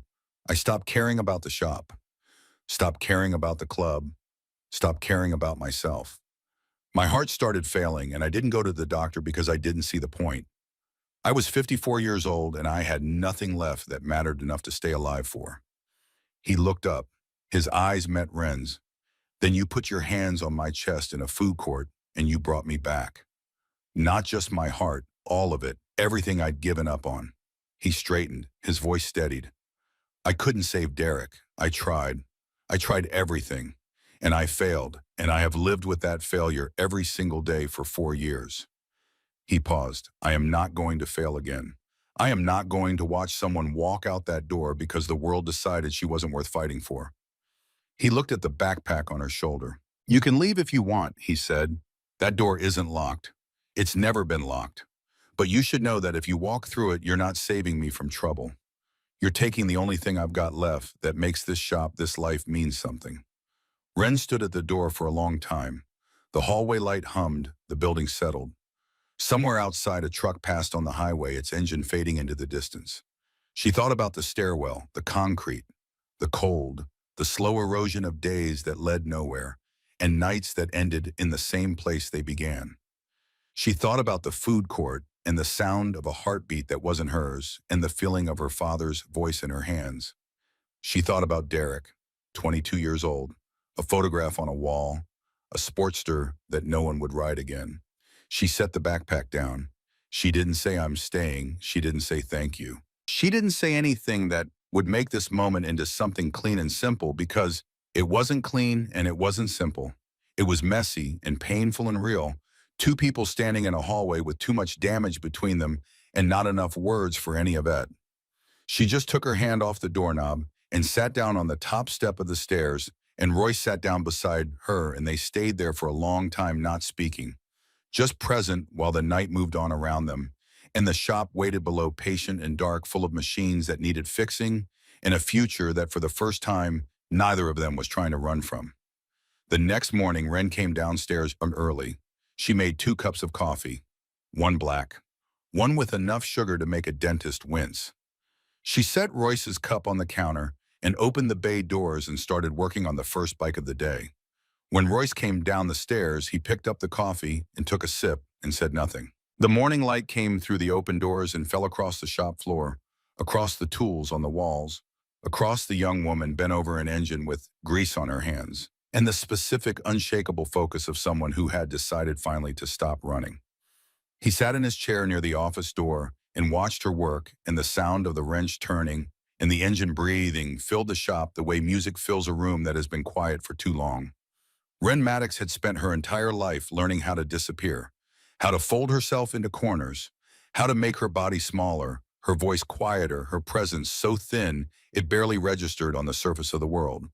She had perfected it. Invisibility was her armor, her strategy, her survival. Every instinct she had pointed in the same direction. When the world gets loud, get small. When trouble finds you, run. When someone comes looking, make sure there's nothing left to find. But something had shifted the night Royce told her about Derek.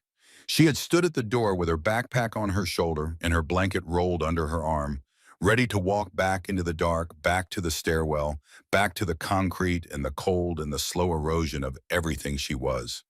And Royce had looked at her with eyes that were not asking her to stay for his sake. They were asking her to stay for hers.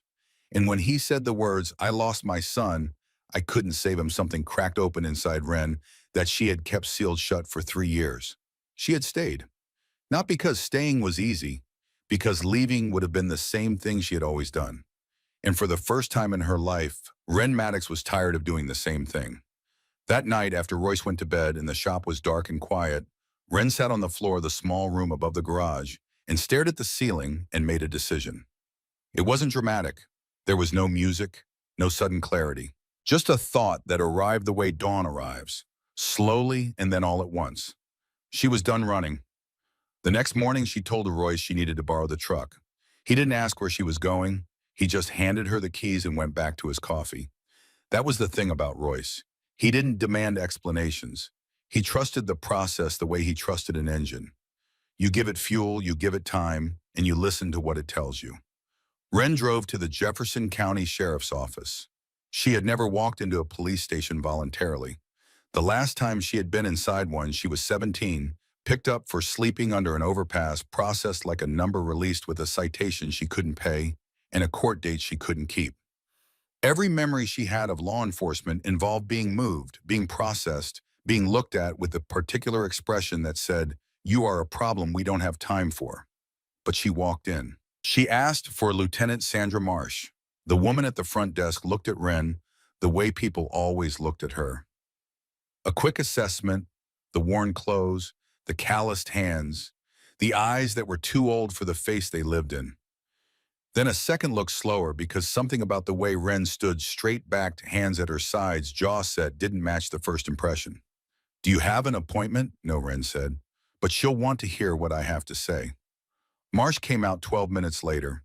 She was 45, sharp-featured, with short hair and reading glasses pushed up on her forehead. She wore her badge on her belt and her skepticism on her face. She had been the one who led the welfare check at the shop. She had been the one who asked the hard questions, who looked at Wren with professional neutrality, while the world tried to spin a story that wasn't true. Wren sat across from her in a small office with a window that looked out onto a parking lot and a filing cabinet that had a coffee ring on top. She told Marsh everything. Not the version she had rehearsed. Not the careful, defensive version designed to minimize exposure and maximize distance. Everything. She told her about Thomas Maddox, the paramedic who died on Route 11. She told her about Catherine Maddox, the mother who followed him 2 years later. She told her about the houses, the relatives, the doors that opened and closed.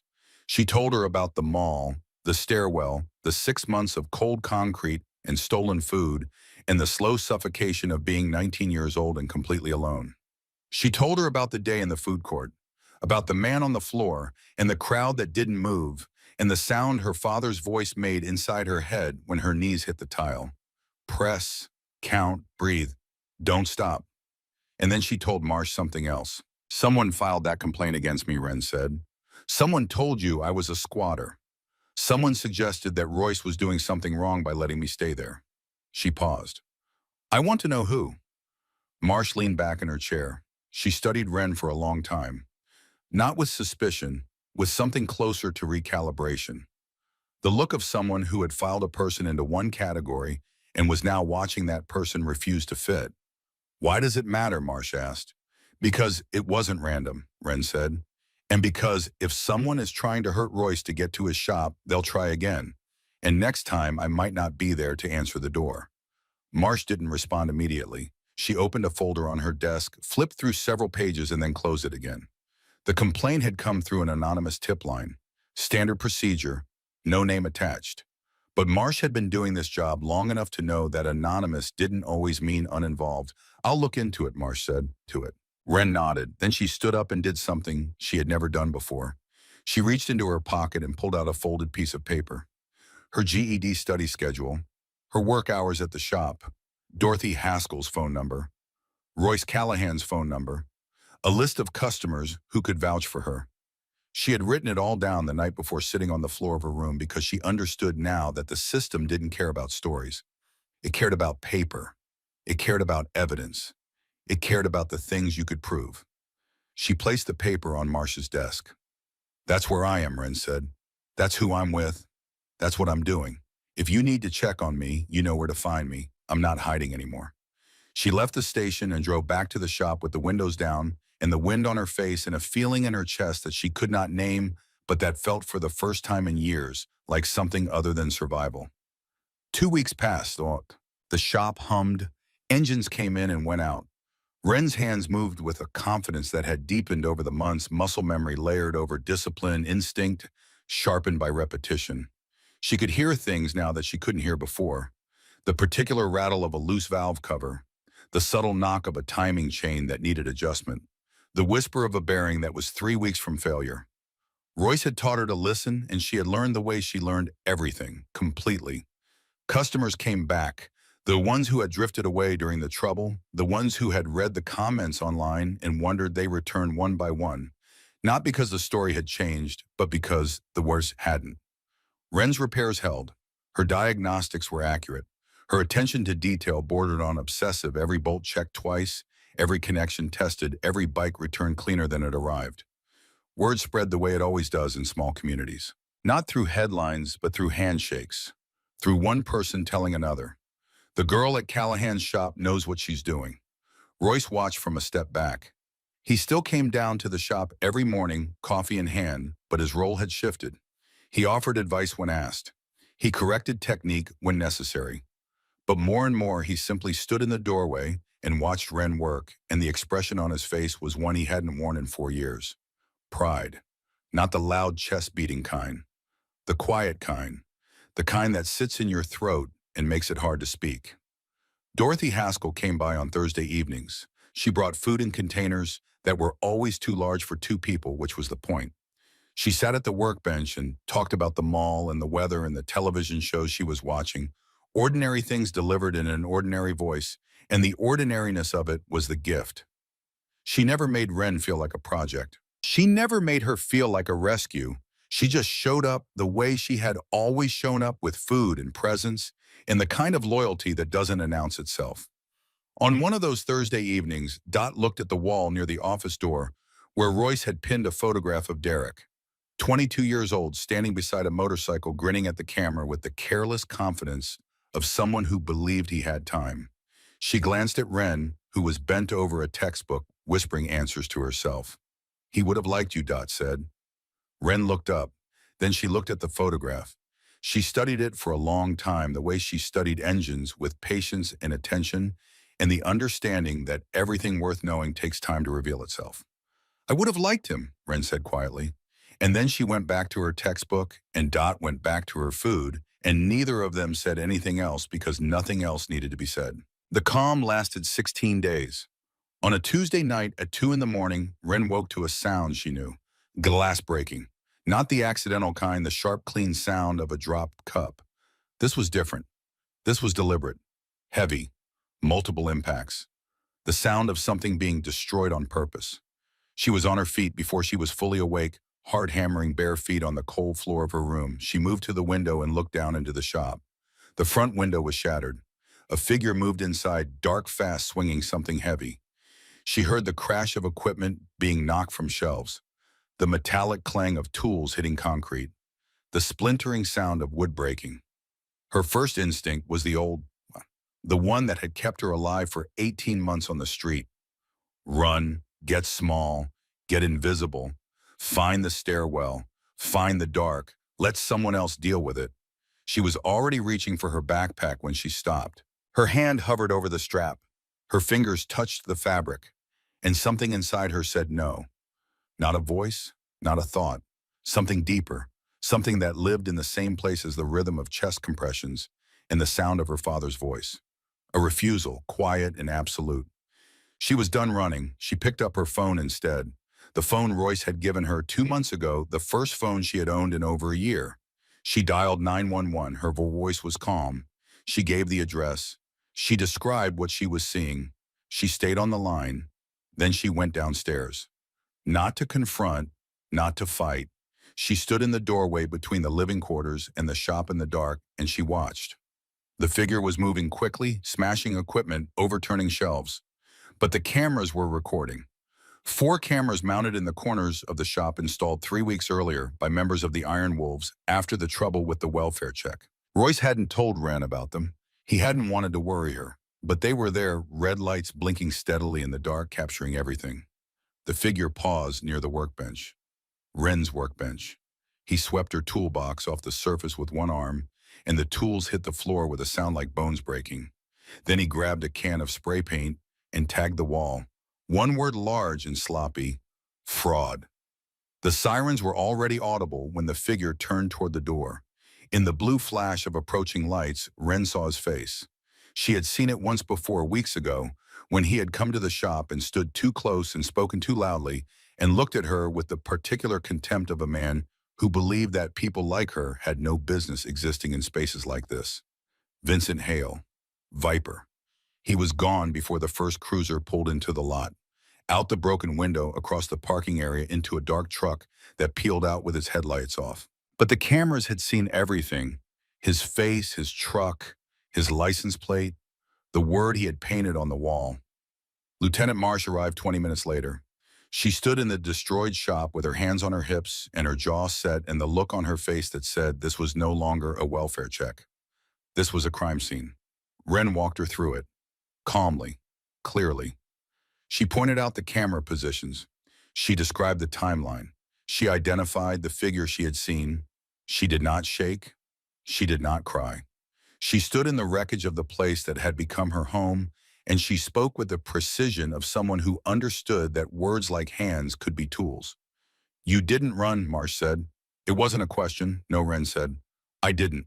Marsh looked at her for a long moment. Then she nodded once the way people nod when they have made a final decision about someone. Vincent Hale was arrested at 6:14 the following morning. He was at his apartment, asleep, with spray paint residue still visible on his right hand and glass fragments embedded in the soles of his boots. The cameras had captured everything. His face, his movements, the sequence of destruction. When Marsh played the footage for him in the interrogation room, he didn't deny it. He just shrugged and said, Callahan had it coming. But the cameras had given Marsh something else, a reason to dig deeper. Over the following week, Marsh and her team pulled the thread. The anonymous complaint that had triggered the welfare check at the shop was traced to a prepaid phone purchased at a gas station 3 miles from Leland Price's home. Price, the mall manager, denied involvement at first. Then phone records surfaced showing 17 calls between Price and Hale in the 6 weeks preceding the complaint. Text messages followed, conversations that painted a clear picture. Hale wanted the property Royce's shop sat on. He had been pressuring Royce for months. When Royce refused to sell, Hale shifted strategies. He went after the weakest point he could find, Wren. The complaint about squatting. The anonymous tips to social media accounts suggesting Royce was exploiting a young homeless woman. The carefully worded insinuations designed to make a 58-year-old man helping a 19-year-old girl look like something it wasn't. All of it traced back to Hale with Price as his willing instrument. But it didn't stop there. Marsh's investigation expanded. 2 other small business owners in the area came forward with similar stories. Pressure to sell, anonymous complaints to code enforcement, vandalism that was never solved. Hale had been running the same playbook for years, leveraging fear and bureaucracy to push people off properties he wanted. He had done it quietly, patiently, targeting people who didn't have the resources to fight back. He had miscalculated with Royce Callahan, and he had badly miscalculated with Wren Maddox. Hale was charged with vandalism, property destruction, harassment, and conspiracy to file false reports. Price was charged as an accessory. The case moved quickly. The evidence was clean. The cameras didn't lie. On the day the charges were formally filed, Wren stood outside the courthouse with Royce and Dot and 4 members of the Iron Wolves who had driven in from 3 different states. None of them said much. They didn't need to. They stood together on the courthouse steps in the late afternoon sun, and the fact of their presence said everything.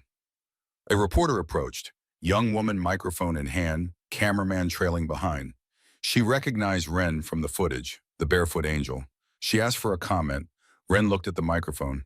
She looked at the camera. She thought about all the months she had spent making herself invisible, all the energy she had poured into not being seen, and she realized that the thing she had been afraid of, the thing that had kept her in stairwells and shadows, was not the world seeing her.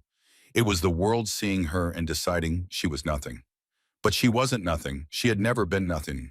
She had been a girl with her father's hands and her father's knowledge and a courage that 200 people in a food court didn't have. She had been a mechanic who could hear an engine's secrets. She had been a student who studied under shop lights until the words stopped swimming. She had been the person who didn't run when glass was breaking. She looked into the camera and spoke. My name is Wren Maddox, she said. 6 months ago, I was homeless. I was living in a parking garage stairwell. I had no shoes, no phone, no one. And when a man's heart stopped in front of 100 people, I was the only one who moved. Not because I'm special, because my father taught me that you don't just watch, you act. And that's what I did. That's what I'm still doing. The clip aired that evening on 3 local stations. By the next morning, it had been shared 40,000 times. Not because it was dramatic, because it was true. Because a 19-year-old girl with calloused hands and grease under her nails stood in front of a camera and spoke with the quiet authority of someone who had earned every word. The story was retold. Not the blurry security footage version. Not the mystery angel version, the real version.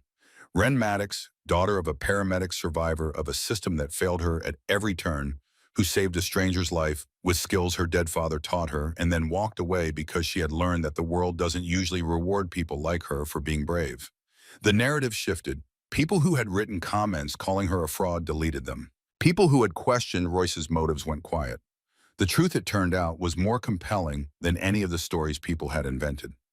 3 weeks after Hale's arrest on a Saturday morning that was cool and clear and smelled like engine oil and fresh coffee, Ren Maddox sat at a folding table in the back of the shop and opened an envelope. Her hands were steady. They had been steady for a while now.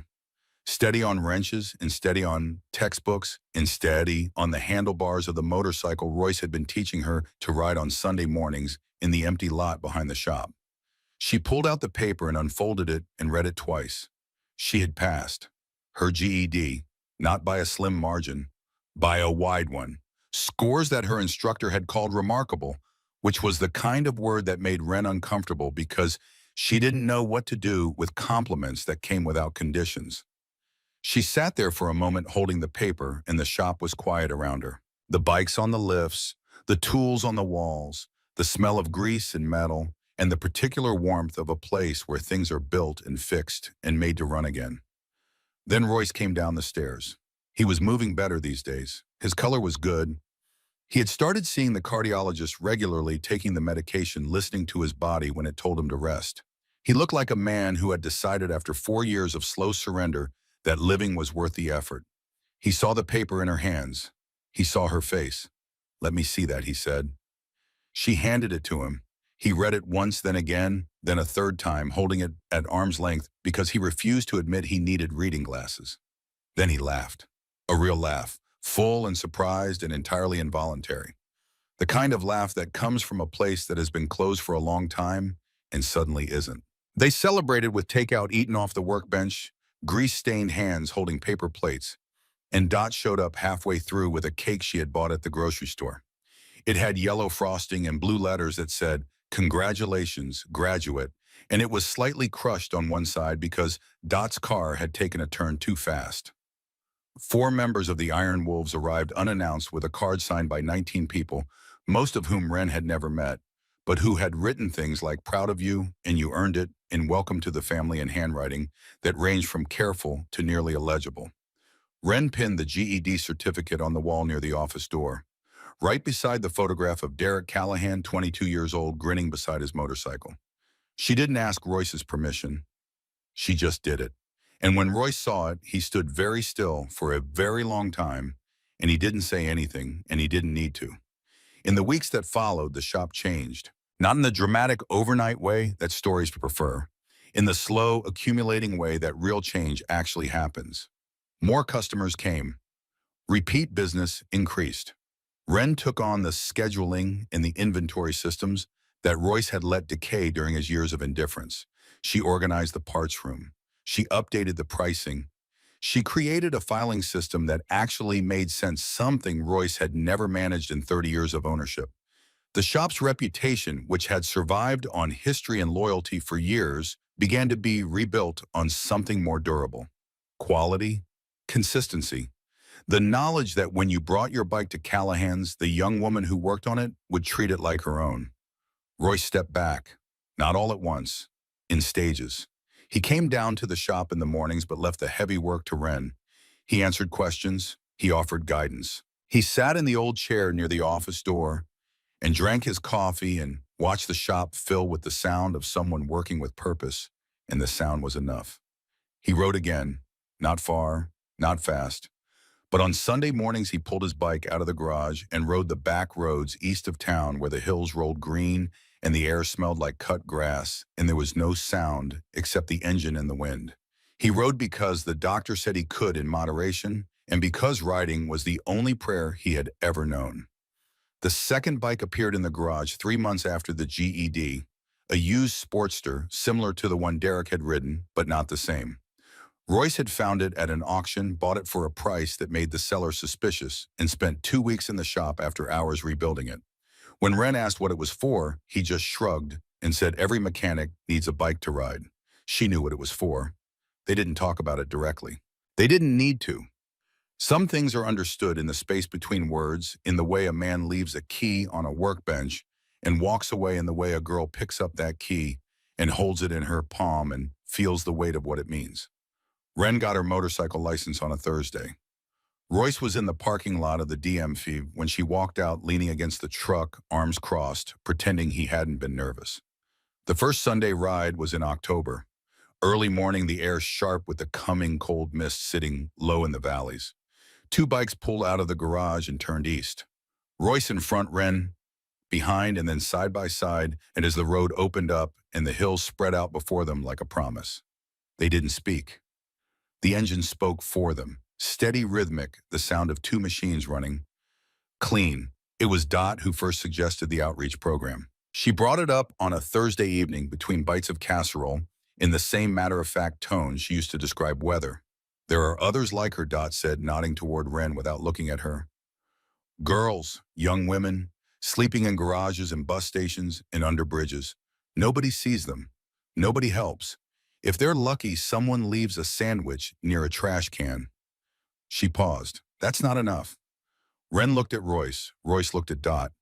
Dot looked at both of them like she was waiting for them to catch up to something she had known for months. The program started small.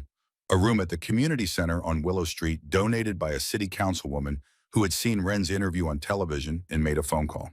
Basic supplies, toiletries, clean clothes, food that was warm and didn't come from a garbage can, a shower that locked from the inside, a list of resources, shelters, clinics, legal aid printed on paper and tacked to the wall. But Ren understood something about the young people who walked through that door that the bureaucrats and social workers and well-meaning volunteers did not. She understood that the first thing a person needs is not a pamphlet. It's not a referral. It's not a program with an acronym and a mission statement. The first thing a person needs is to be seen. So Ren sat at the table near the door, and she looked at every person who walked in. She looked at them directly with her full attention, with eyes that said, I know where you've been because I've been there too. She didn't ask questions they weren't ready to answer. She didn't push. She just made herself available the way Dot had made herself available, the way Royce had made himself available. Present, patient, there. They came, slowly at first. One or two a week, then more. Young women mostly, but not all. Teenagers who had aged out of the system with nowhere to land. Young men with hollow eyes and clenched fists, and the particular silence of people who have learned that asking for help is more dangerous than going without. Ren talked to them about work, about GEDs, about the trades mechanics, electrical plumbing, the kind of work that used your hands and paid a living wage and didn't require a college degree or a family with connections. She talked to them about the things no one else talked about. How to open a bank account when you don't have an address. How to get an ID when you don't have an ID. How to walk into a room full of strangers and not feel like you're trespassing on their world. The CPR classes were Ren's idea. She proposed them on a Tuesday standing in the community center with her arms crossed and her jaw set in the way that Royce had learned meant she had already made up her mind and was simply informing him of the decision. Everyone should know this, she said. Everyone. Not just paramedics, not just nurses, everyone. The first class had 9 people. Ren taught it herself, kneeling on the floor of the community center with a CPR dummy borrowed from the fire department. She showed them hand placement. She showed them compression depth. She showed them how to count, how to breathe, how to keep going when their arms were burning and their body was screaming and every part of them wanted to stop. She taught them the way her father had taught her. Calm, patient, certain, with the absolute conviction that the knowledge she was passing down could mean the difference between someone living and someone dying on a cold tile floor while 100 people stood and watched. The classes grew, 20 people, then 30. Then the fire department started sending instructors to help.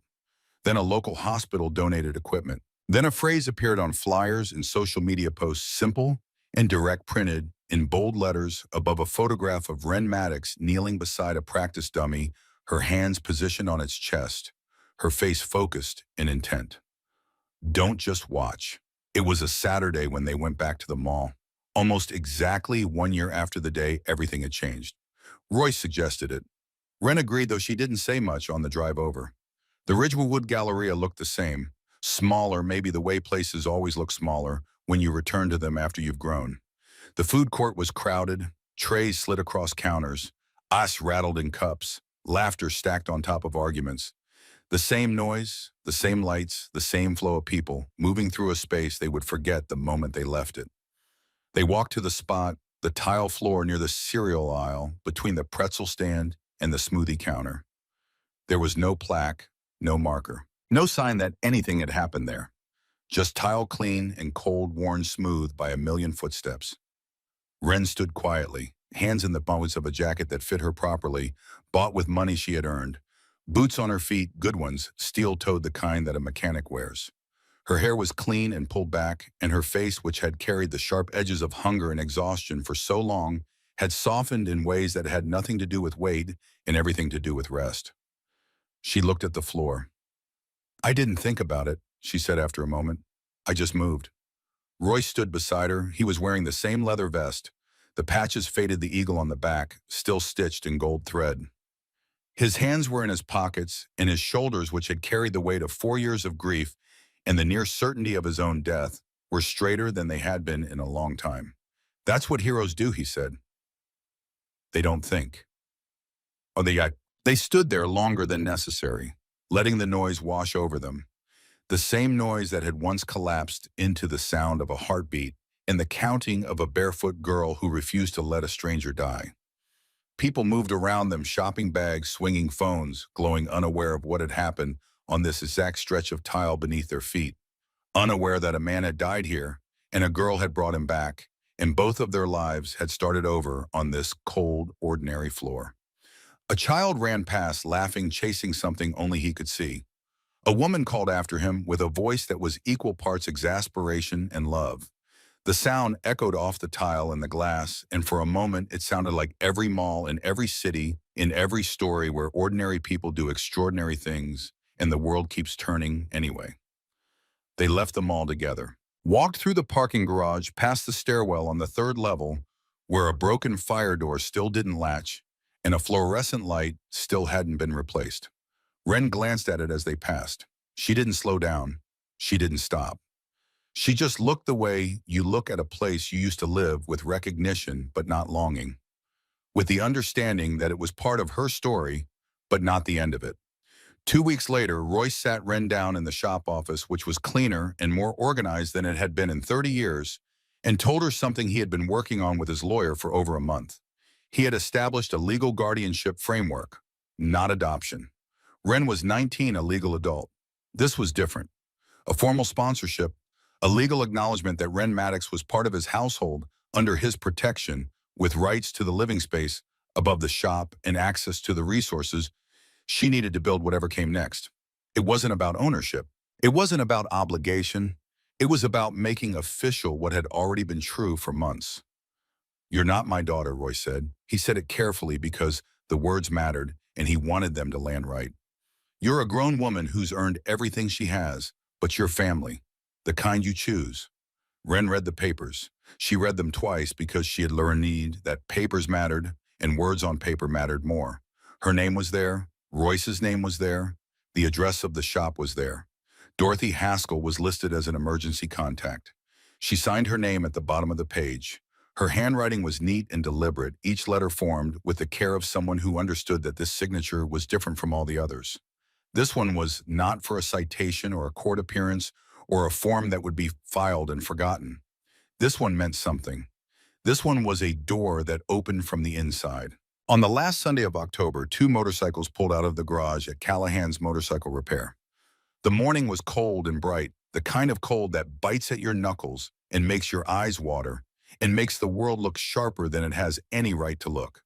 Frost on the grass, mist in the valleys. The road stretching east toward hills that rolled like waves frozen in mid-motion. Royce rode in front, Wren beside him, then ahead, then side by side, again the distance between them shifting and closing, the way it does between two people who trust each other on the road. Their engines were steady, their speed was moderate.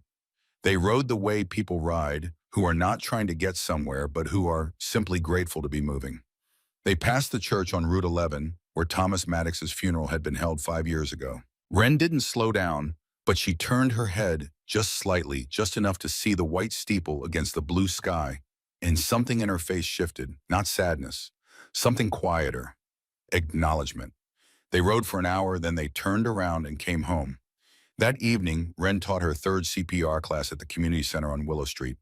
22 people this time. Young women from the outreach program. 2 firefighters who had come to observe and ended up staying. A retired school teacher who said she had watched the news footage 7 times and cried every time and decided she wanted to know how to do what that girl did. Wren knelt on the floor. She placed her hands on the chest of the practice dummy. She positioned them the way her father had taught her, one hand in the center, the other on top, fingers interlocked, elbows locked. She looked up at the faces watching her. Faces that were uncertain, nervous, hopeful. Faces that looked the way hers had looked once, kneeling on a living room floor with brown carpet and too much afternoon light. She smiled, not a big smile, the small, steady kind that comes from knowing exactly where you are and how you got there and what you're supposed to do next. Your hands can bring someone back, she said. Her voice was calm, patient, certain. Her father's voice carried forward through 5 years of grief and loss and concrete floors and cold water and bare feet on tile, and the relentless rhythm of compressions counted out loud in a crowded food court while the world stood still. Never forget that, she said, and she pressed down. 1, 2, 3.